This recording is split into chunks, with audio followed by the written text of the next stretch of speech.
it downfield. It is caught. John Moran in the clutch. Oh my word. Oh my God. Deep to right field. Way up there and way down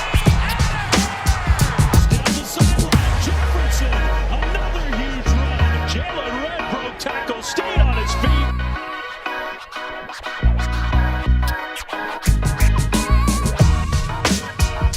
What's happening, everybody? Hope you're all having a great day today. Welcome back to some Blake's Take. We got sports. Let's get right into it with some actually unfortunate news today on this Wednesday morning after we got news yesterday that Tiger Woods has been seriously injured in a rollover car crash. One of the greatest pro golfers of all time, probably the GOAT. Woods rolled over in his SUV at the intersection of Hawthorne and Boulevard in a Black Horse Road just south of downtown Los Angeles, fracturing both of his legs and shattering an ankle. Woods' crash almost certainly erases any of the playing ability that still existed in the battered body that housed the best to ever play the game.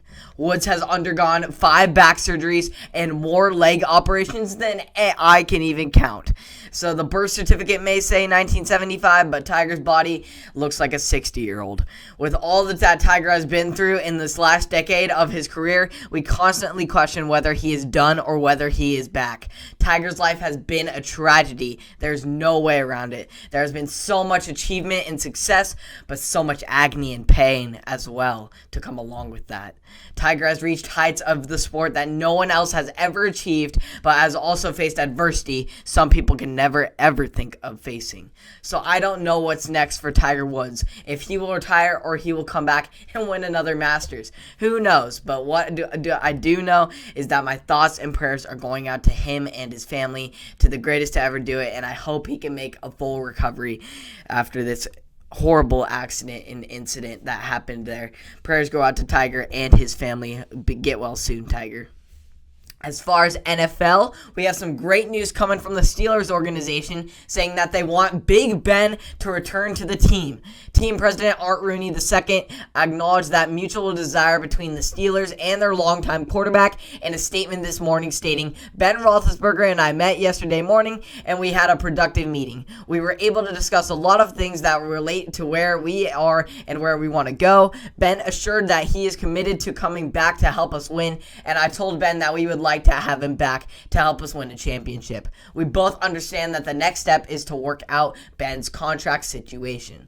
The final year of Roethlisberger's current deal comes with a $41.2 million cap hit, although the contract restructure and extension could lower that to a maximum of $14 million. Roethlisberger also could opt out to take a pay cut to the minimum by a veteran, which would take him down to $23 million.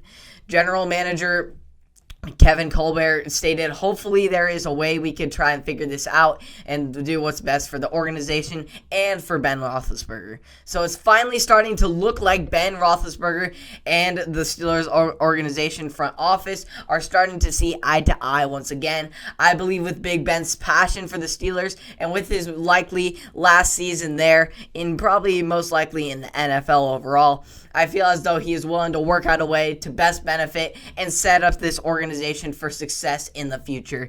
He's a nice guy like that. I feel like he's definitely looking forward for the organization as he moves into retirement and is willing to work out his contract in a way that would best benefit the team and its future. So great stuff happening in the Steelers organization. As far as NBA, the NBA has announced the reserve selections for next month's All-Star Game in Atlanta on Tuesday night.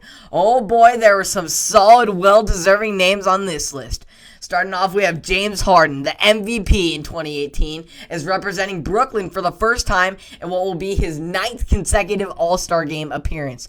The previous 8 came with the Houston Rockets, who traded Harden to Brooklyn, as we saw in the 4-team deal last month. Since the trade, Harden has averaged 24.9 points and 11.4 assists in just 18 games with Brooklyn. Harden will join the 6 other selections from the Eastern Conference in guard Jaylen Brown, forward Jason Tatum from the Boston Celtics, New York Knicks forward Julius Randle, Chicago Bulls guard Zach LaVine, Philadelphia 76ers guard Ben Simmons, and Orlando Magic center Nikola Vucevic. Brown, the frontrunner of the NBA's Most Improved Player award this season, is averaging a career highs across the board for the Celtics, including points in 25.5 assists, 25.5 points, assists with 3.9, and all three shooting percentage categories in field goal 49.7, 3-point 40.9%, and free throw 76.6%, helping him earn the first All-Star selection of his career. Tatum, meanwhile, is averaging a career-high 26.4 points and is making his second straight All-Star appearance. Vukovic will make his second All-Star appearance, having made some first two seasons ago, and is averaging a career-high 24.1 points per game and shooting a career-best 40% from three-point range. Not bad from a big man. Simmons will make his third consecutive All-Star appearance. The well-rounded guard is alongside Joel Embiid, a huge reason why the Sixers have normally had the best record in the NBA, but currently have that in the Eastern Conference. They will be joined by the two first-time All-Stars in Julius Randle and Zach LaVine, both of whom are having career highs. Randle, who has helped lead the Knicks to 15-16 into a surprising contention for a playoff berth for the first time since I was probably alive, is averaging a career best in virtually every category playing under Tom Thibodeau, while LaVine is averaging career highs in 28.6 points, 5.4 rebounds, and 5.1 assists. So great stats there for them. And now we head to out west. Gobert and Mitchell were the headliners in this one, as they were the two representatives for the streaking Jazz, who go into tonight's showdown versus the Lakers with the best record in the NBA, having won 20 of their last 22 games. That's just unheard of. The last time I saw that was like 73-9 Golden State Warriors type stuff. Gobert, who is positioned to win his third Defensive Player of the Year award, makes his second straight All-Star appearance this season after a couple near misses in the previous seasons. It also is his second straight appearance for Mitchell, who is averaging career highs in 24.5 points and 5.2 assists this season. And they are joined by hometown hero, our fan favorite, Portland Trail Blazers guard Damian Lillard. He was snubbed, of course, snubbed from the starting spot. That is no question about that. But nothing we can do about that now, but he definitely is a key part of this All-Star team, no doubt about that. Now we had the LA Clippers forward Paul George and Lakers forward Anthony Davis, Phoenix Sun guard and Chris Paul, and New Orleans Pelicans forward Zion Williamson will also join them. Lillard could easily have been on us as a starter. He is having another stellar season, averaging 29.8 points, 7.7 assists, and keeping Portland in the playoff picture, even though CJ McCollum and the center Yusuf Nurkic are out with long-term injuries. It just shows his leadership of the organization out in Portland. Paul George is back for the All-Star game for the seventh time after missing it last year, his first in Los Angeles. Davis, on the other hand, is all but certain to be replaced by someone ahead of the All-Star game because of the calf strain that has currently put the Lakers sidelined and has made the Lakers have to go into overtime games and make LeBron work overtime. But hopefully he can get back soon, but it's likely that he will be replaced by a player in the All-Star game. The final two spots out west went to one of the league's oldest stars and one of the youngest, with Chris Paul being the older and Williamson obviously being the youngest. Paul, whom Phoenix acquired before this season, makes his 11th All-Star appearance and his second in a row after making the roster last year with his stellar season in OKC. Williamson, the top overall pick in last year's draft, makes his first appearance after averaging 25.1 points and shooting over 60% from the field. Like in recent seasons, the NBA will combine the All-Stars into one pool, which will be divided into two teams by captains James and Durant. Jazz coach Quinn Snyder will coach James' team, while the Sixers coach Doc Rivers will help Durant's squad. The game will also feature the Lamb ending from last year, in which the teams play to the final score as opposed to a timed fourth quarter. That final score will be determined by taking the combined score of the team that's ahead through the three quarters and adding 24 points in honor of course, rest in peace, Kobe Bryant. So a great list of incredibly talented players, and I cannot wait to see who is on Team KD and who is on Team LeBron. It's going to be a great matchup. All these all-star names are insane. They're going to be crazy matchups, especially when you just mix them all together with Eastern All-Stars and Western All-Stars. You put them on two different teams as in KD and LeBron. You're going to see some crazy matchups and crazy one-on-one guarding. It's going to be awesome. So before I wrap up this NBA segment, though, we have to talk about Luka last night against the Celtics because he showed his signs of greatness in that final bit of the game.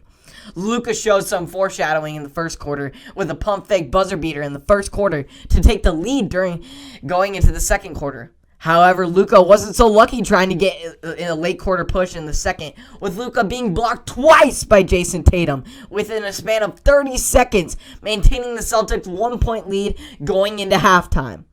The Mavs got out in the fourth quarter, though, leading by 12 at one point. Yet the Celtics stormed right back, pushing themselves on a 7-0 run, where Jason Tatum would start it off with a three-pointer followed by an assist to cardiac Kemba Walker to put them down one.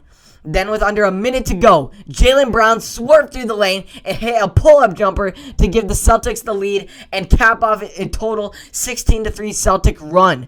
Holy smokes, what a comeback by the Celtics in the fourth. But Luka hadn't gone away. With 20 seconds left, Luka went to work, crossing people up, crossing defenders, stepping back, and hitting the key three to put the Mavs up 2 with just 10 seconds left. But then Jaylen Brown came back and swooped around the edge, rolling above the rim, and to tie things up 107 apiece with just 9.5 to go.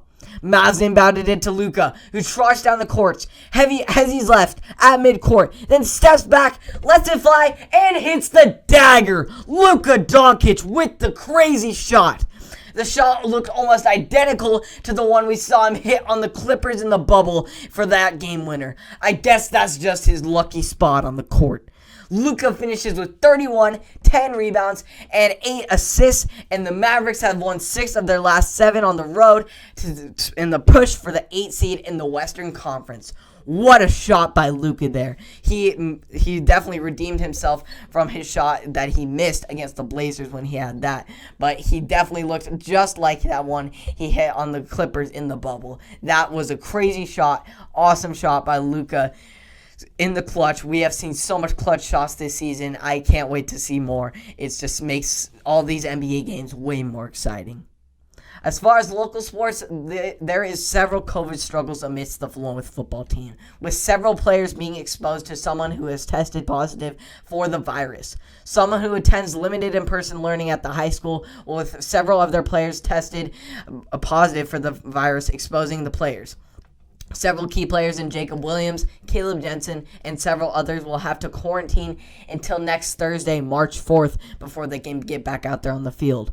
This cut the Warriors' practice nearly in half yesterday, leaving the team an opportunity to teach their players a wide range of positions, moving players around to play positions most of them have never played in their lives, but it's what you have to do during these hard times.